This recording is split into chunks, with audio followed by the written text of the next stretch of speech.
Hello everyone, welcome to young study. शुरू करते हैं 17 जून के महत्वपूर्ण current affairs. Question number first है, हाल ही में वर्ल्ड गिविंग इंडेक्स अर्थात विश्व दाता सूचकांक जारी किया गया। इस सूचकांक के अनुसार भारत विश्व का कौन सा सबसे बड़ा धर्मार्थ राष्ट्र है। इस सूचकांक में यह बताया गया है कि कौन सा देश धर्म के प्रति कितना दान करता है, उससे संबंधित ये सूचकांक था। तो भारत विश्व में 14वां यानी सबसे बड़ा धर्मार्थ राष्ट्र अर्थात वर्ल्ड गिविंग इंडेक्स 2021 अर्थात विश्व यानी दाता सूचकांक 2021 में भारत का 14वां स्थान रहा। इसमें पहले नंबर पर इंडोनेशिया रहा अर्थात इंडोनेशिया विश्व में धर्म के प्रति सबसे अधिक दान करता है और इसमें कुल 114 देशों को शामिल किया गया। यह सूचकांक यूनाइटेड किंगडम स्थित एक संस्था चैरिटी एंड फाउंडेशन द्वारा जारी किया गया। नेक्स्ट क्वेश्चन है, हाल ही में खाद्य एवं कृषि संगठन FAO के 42वें सत्र की अध्यक्षता किसने की है। तो हाल ही में खाद्य एवं कृषि संगठन के 42वें सत्र की अध्यक्षता माइकल कुर्तिका द्वारा की गई। Answer option number C, Michael Kurtika ने किया। माइकल कुर्तिका पोलैंड देश के पर्यावरण मंत्री हैं। पोलैंड देश के पर्यावरण मंत्री हैं माइकल कुर्तिका। बात आई है खाद्य एवं कृषि संगठन FAO की। तो खाद्य एवं कृषि संगठन FAO की स्थापना सन 1945 में की गई थी। इसका मुख्यालय रोम में है और इसके वर्तमान में प्रमुख कौन है, क्यू डोंग्यू ये जो चीन के व्यक्ति हैं, क्यू डोंग्यू ये वर्तमान में FAO के जो है अध्यक्ष हैं, चीन के व्यक्ति क्यू डोंग्यू। और FAO यानी अर्थात खाद्य एवं कृषि संगठन में सदस्य देशों की संख्या 194 है। बात आई है यहाँ पोलैंड की, तो क्योंकि माइकल कुर्तिका पोलैंड के पर्यावरण मंत्री थे, तो पोलैंड की राजधानी क्या है, वार्सो पोलैंड की राजधानी है और पोलैंड की मुद्रा का नाम क्या है, जलोती पोलैंड की मुद्रा है। नेक्स्ट क्वेश्चन, स्वच्छ भारत अभियान के तहत पहले चरण में किस केंद्रशासित प्रदेश को खुले में शौच मुक्त घोषित किया गया है। तो हाल ही में स्वच्छ भारत अभियान के पहले चरण के यानी तहत किस केंद्रशासित प्रदेश को खुले में शौच मुक्त घोषित किया गया है। तो ये घोषित किया लद्दाख को। Answer option number D, Ladakh को घोषित किया गया है। बात आई है लद्दाख की, तो लद्दाख से संबंधित कुछ महत्वपूर्ण फैक्ट देख लेते हैं। लद्दाख में हाल ही में योनो टैब नामक एक अभियान चलाया गया था। योनो टैब नामक एक अभियान चलाया गया था, जिसके माध्यम से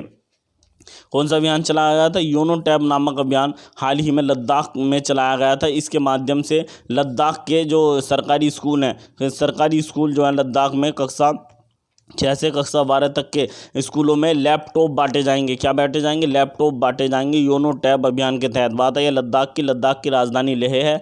लद्दाख में 2 जिले हैं, लेह और कारगिल। लद्दाख 31 अक्टूबर सन 2019 को भारत का केंद्र शासित प्रदेश बना था, जम्मू कश्मीर से कटकर। लद्दाख के उपराज्यपाल वर्तमान में कौन है, तो राधा कृष्ण माथुर ये लद्दाख के वर्तमान में उपराज्यपाल हैं। नेक्स्ट क्वेश्चन, हाल ही में किस राज्य सरकार ने वैदिक शिक्षा और संस्कार मंडल की स्थापना करने की बात करी है। तो हाल ही में किस राज्य सरकार ने वैदिक शिक्षा एवं संस्कार मंडल की स्थापना करने की बात करी है। तो answer option number B, Rajasthan सरकार ने इसकी घोषणा की है, वैदिक शिक्षा और संस्कार मंडल। इसके माध्यम से छात्रों को वैदिक शिक्षा, विज्ञान और योग यानी हमारा जो है से जोड़ा जाएगा, योग शिक्षा से जोड़ा जाएगा। वैदिक शिक्षा और संस्कार मंडल के माध्यम से यानी छात्रों को वैदिक शिक्षा, विज्ञान और योग यानी विज्ञान के मान से जोड़ा जाएगा। बात आई राजस्थान की, तो राजस्थान सरकार से संबंधित कुछ महत्वपूर्ण फैक्ट देख लेते हैं। राजस्थान के मुख्यमंत्री हाल ही में राजस्थान के मुख्यमंत्री अशोक गहलोत ने मुख्यमंत्री अनुप्रति कोचिंग योजना शुरू की थी,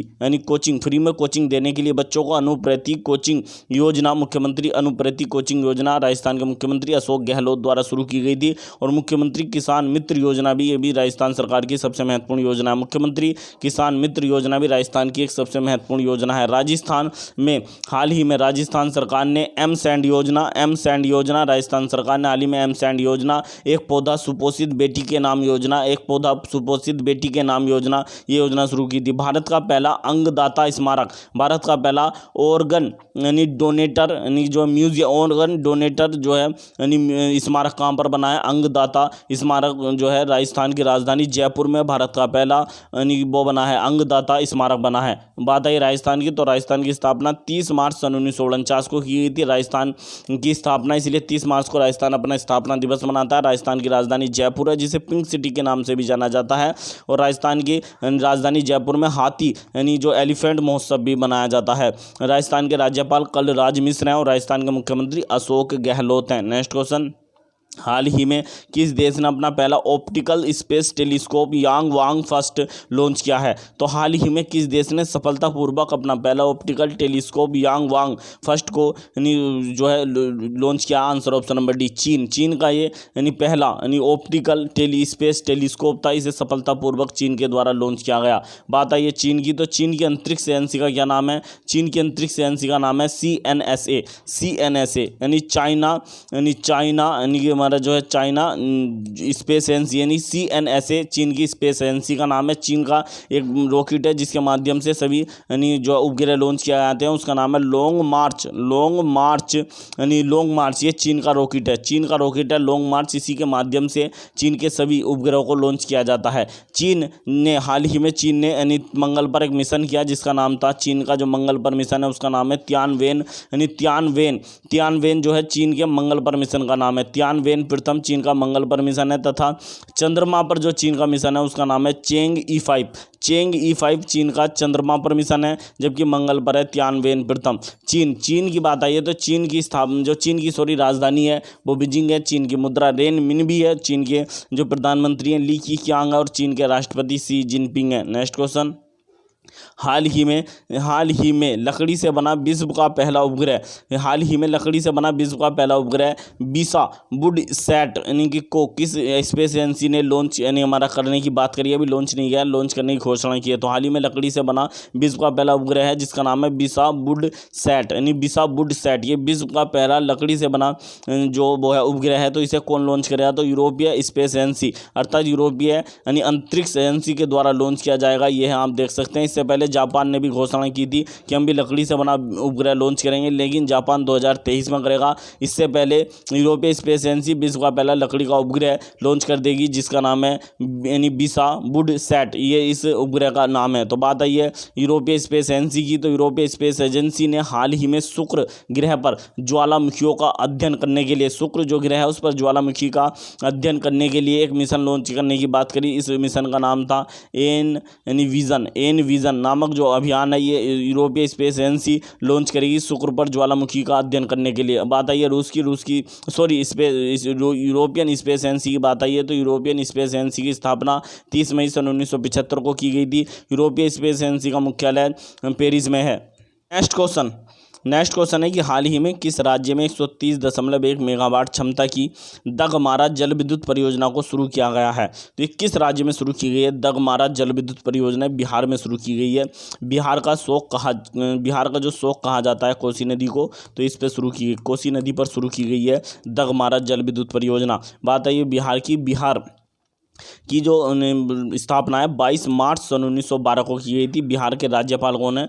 तो फागू चौहान है। बिहार की राजधानी पटना है। बिहार में 2 उप मुख्यमंत्री हैं, एक हैं तारकिशोर प्रसाद और एक हैं रेणु देवी। तारकिशोर प्रसाद तथा रेणु देवी बिहार के उप मुख्यमंत्री हैं और बिहार के मुख्यमंत्री नीतीश कुमार है जिन्होंने मुख्यमंत्री पद की 7वीं बार शपथ ली थी। हाल ही में बिहार के जर्दालू आम का निर्यात किया है भारत ने। यूनाइटेड किंगडम को बिहार के जर्दालू आम और शाही लीची का जो है निर्यात शुरू कर दिया है। नेक्स्ट क्वेश्चन है, हाल ही में नाटो का मतलब है नॉर्थ अटलांटिक ट्रीटी ऑर्गेनाइजेशन, एक संगठन है कि नेताओं ने किस देश को सतत सुरक्षा चुनौती घोषित किया? तो हाल ही में नाटो नामक संगठन के नेताओं ने किस देश को एक सतत सुरक्षा चुनौती घोषित किया? तो आंसर ऑप्शन नंबर सी चीन को घोषित किया। बात आई है नाटो की फुल फॉर्म होती है north Atlantic treaty organisation. NATO की स्थापना सन 1949 में की गई थी। नाटो का मुख्यालय बेल्जियम की राजधानी ब्रुसेल्स में है और नाटो के महासचिव जेंस स्टोल्टेनबर्ग हैं जो अर्जेंटीना के हैं। जेंस स्टोल्टेनबर्ग नाटो के महासचिव हैं जो अर्जेंटीना के हैं। नेक्स्ट क्वेश्चन है, हाल ही में मई 2021 के लिए ICC main player of the month किसे चुना गया? तो पुरुषों में मई का सबसे अच्छा खिलाड़ी किसे घोषित किया गया है? इसे घोषित किया गया आंसर ऑप्शन नंबर डी मुसाफिकर रहीम को चुना गया। ये बांग्लादेश के विकेट कीपर बल्लेबाज है मुसाफिकर रहीम। इन्होंने मई में श्रीलंका का जो बांग्लादेश का दौरा था उसमें बहुत अच्छा प्रदर्शन किया, इसलिए इन्हें चुना गया है। और महिलाओं में किसे चुना गया? यानी ICC women player of the month मई के लिए चुना गया स्कॉटलैंड की कैथरीन ब्रीस को चुना गया। स्कॉटलैंड की यानी ये कप्तान है कैथरीन ब्रीस, इन्हें मई के लिए सर्वश्रेष्ठ महिला खिलाड़ी चुना गया है। इसी जनवरी में किसे चुना गया था? जो जनवरी में ICC main player of the month थे ऋषभ पंत जनवरी में थे पुरुषों में, जबकि महिलाओं में थी कौन थी? तो उनका नाम था शबनीम इस्माइल निम इस्माइल ये दक्षिण अफ्रीका की थी। सब निम इस्माइल ये जो जनवरी 2021 में सबसे अच्छी महिला खिलाड़ी चुनी गई थी। इसी प्रकार फरवरी 2021 में पुरुषों में सर्वश्रेष्ठ खिलाड़ी चुना गया था। पुरुषों में किसे चुना गया था? फरवरी में वो रविचंद्र अश्विन को चुना गया था फरवरी में 2021 फरवरी में सबसे अच्छा खिलाड़ी फरवरी का। जबकि महिलाओं में टैगी ब्यूमोंट को चुना गया था। ब्यूमोंट इंग्लैंड की ये खिलाड़ी है टैगी ब्यूमोंट, यानी किसे टैगी ब्यूमोंट को चुना गया था। और मार्च में जो सर्वश्रेष्ठ खिलाड़ी है मार्च महीने के लिए पुरुषों में भुवनेश्वर कुमार को चुना गया था पुरुषों में, और महिलाओं में चुना गया था लिजले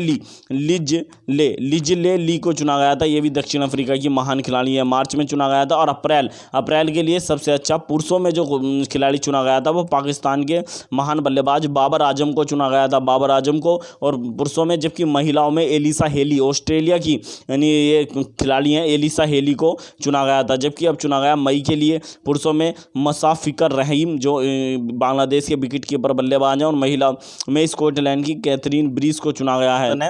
नेक्स्ट क्वेश्चन है कि हाल ही में किस राज्य में मवेशियों का त्यौहार कानुमा मनाया गया? तो हाल ही में किस राज्य में मवेशियों का त्यौहार होता है कानुमा ये मनाया गया? तो बनाया गया तेलंगाना में। Answer option number B, Telangana में मनाया गया। तेलंगाना में उस जो त्यौहार में पशुओं तथा कृषि उपकरणों की पूजा की जाती है, बड़े स्तर पर बनाया जाता है।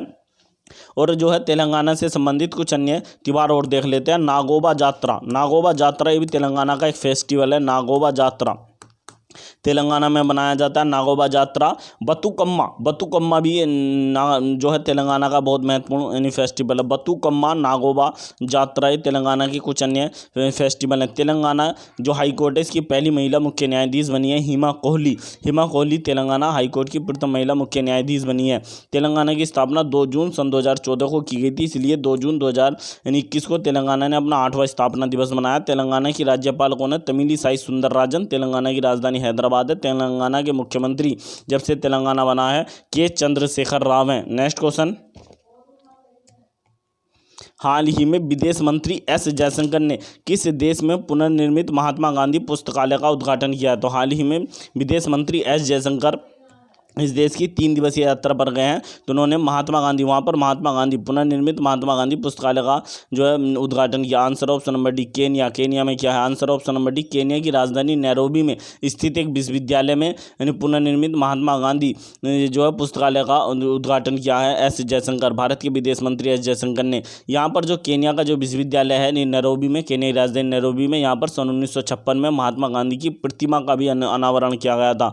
1956 में महात्मा गांधी की एक प्रतिमा का भी अनावरण किया गया था। बात है केन्या की राजधानी नैरोबी है। केन्या की मुद्रा केन्याई शिलिंग है। और केन्या के राष्ट्रपति कौन है? उहुरु, केन्या के राष्ट्रपति हैं उहुरु केन्याटा केन्या के राष्ट्रपति हैं। नेक्स्ट क्वेश्चन है, हाल ही में अंतर्राष्ट्रीय परिवार प्रेषण दिवस कब मनाया गया? तो वेरी इंपॉर्टेंट क्वेश्चन है कि हाल ही में अंतर्राष्ट्रीय परिवार प्रेषण दिवस अर्थात international day of family remittance कब मनाया गया? तो प्रत्येक वर्ष 16 जून को मनाया जाता है। अंतर्राष्ट्रीय परिवार प्रेषण दिवस या international day of family remittance मनाया जाता है। ये दिवस क्यों मनाया जाता है? तो विदेश में रह रहे प्रवासी श्रमिकों यानी विदेश में रह रहे प्रवासी श्रमिकों के योगदान के लिए मनाया जाता है। विदेश में रह रहे जो विदेशी भारत के अधिकतर यानी व्यक्ति जैसे दुबई, सऊदी अरब ऐसे रहते हैं, तो जो यानी श्रमिक होते हैं प्रवासी श्रमिक वे अपने परिवार को यानी जो है कुछ खर्चा भेजते हैं, पैसे भेजते हैं, उसके लिए मनाया जाता है अंतर्राष्ट्रीय परिवार प्रेषण दिवस अर्थात international day of family remittance मनाया जाता है। 2020 में भारत विश्व का सबसे बड़ा रेमिटेंस प्राप्त करने वाला देश बना है, तो यह बनाया गया 16 जून को, और इस दिवस की शुरुआत 2015 में की गई थी। नेक्स्ट क्वेश्चन है, हाल ही में बीसीसीआई ने किस क्रिकेटर पर लगे आजीवन प्रतिबंध को हटा दिया? तो इन पर 2013 में मुंबई इंडियन के स्पिनर थे, ये आप देख सकते हैं, ये हैं मुंबई इंडियन के स्पिनर थे, इन पर प्रतिबंध लगा दिया गया था। एस श्रीकांत के साथ लगा दिया गया था, इन पर हटा दिया गया। इनका नाम है अंकित चहवाण। आंसर ऑप्शन नंबर सी, अंकित चहवाण पर प्रतिबंध हटा दिया। इन्हें एस श्रीकांत के साथ प्रतिबंधित किया गया था मैच फिक्सिंग के कारण। मुंबई इंडियंस के स्पिनर थे ये बाएं हाथ के, और एस श्रीकांत इन पर भी लगाया गया था, लेकिन ये दिसंबर 2020 में हटा दिया गया। अब अंकित चहवाण का भी प्रतिबंध हटा दिया गया। बात है बीसीसीआई की, भारतीय क्रिकेट कंट्रोल बोर्ड, इसकी स्थापना दिसंबर 1928 में की गई थी। भारतीय क्रिकेट कंट्रोल बोर्ड के जो बीसीसीआई के वर्तमान में अध्यक्ष हैं 39वें नंबर के हैं सौरभ गांगुली, और इसके सीईओ हैं हिमांग अमीन, और इसका मुख्यालय बीसीसीआई का मुंबई में है। नेक्स्ट क्वेश्चन, हाल ही में संदीप रनाडे ने किस नाम से एआई अर्थात आर्टिफिशियल इंटेलिजेंस आधारित भारतीय शास्त्रीय संगीत एप्लीकेशन लॉन्च किया है?